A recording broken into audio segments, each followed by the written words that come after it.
आगरा से बड़ी खबर। आगरा में फर्जी एसआईटी पहुंची शिक्षा विभाग। क्लर्क को एसआईटी की जांच के नाम पर धमकाकर वसूल किए 80,000 रुपए। साइबर ठगी और डिजिटल अरेस्ट के बाद ठगों ने निकाला नया तरीका। फर्जी एसआईटी ने 1 घंटे तक क्लर्क को बनाया बंधक। घटना से 3 दिन पूर्व एक महिला आई थी स्कूल की मान्यता की जानकारी लेने। स्कूल की मान्यता के बारे में की चर्चा और पूछा कितना खर्चा आएगा। बाबू ने बताए थे 3 लाख रुपए। बाद में महिला कुछ लोगों के साथ पहुंची और अपने आप को बताया एसआईटी से।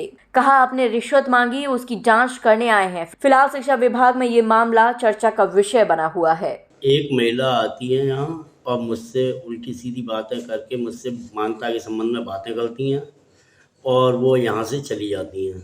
फिर उसके बाद वो 19 तारीख को आती हैं और उनके साथ में 3-4 बंदे होते हैं और वो बंदे आकर के फिर मुझे इस तरीके हरेसमेंट किया जाता है कि मुझसे पैसे की मांग की जाती है।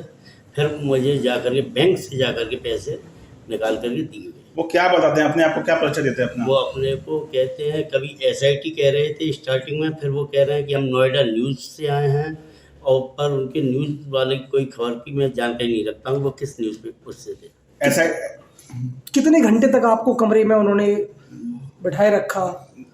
करीब 1 या 1.5 घंटे करीब मैं उनके पास रहा।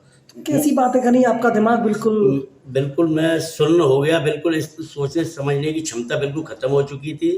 उसके संबंध में मैं उस समय की बात को सोचता हूँ तो मैं भयभीत हो जाता हूँ। वो आपसे बार बार कह रहे थे कि गिरफ्तार हो जाएंगी, टीम बाहर खड़ी। क्या था ये? क्या कैसे डरा रहे थे? वो बार बार यही कह रहे थे कि बाहर टीम खड़ी हुई है, आपके यहाँ की ये शिकायत है, आपके उच्च अधिकारियों ने इस तरीके से किया है और ये किया है और आपकी भी बहुत शिकायतें गई हुई हैं और रिकॉर्डिंग चालू कर रखी है। इस तरीके से उन्होंने मेरे साथ में बहुत बड़ा हरेसमेंट किया।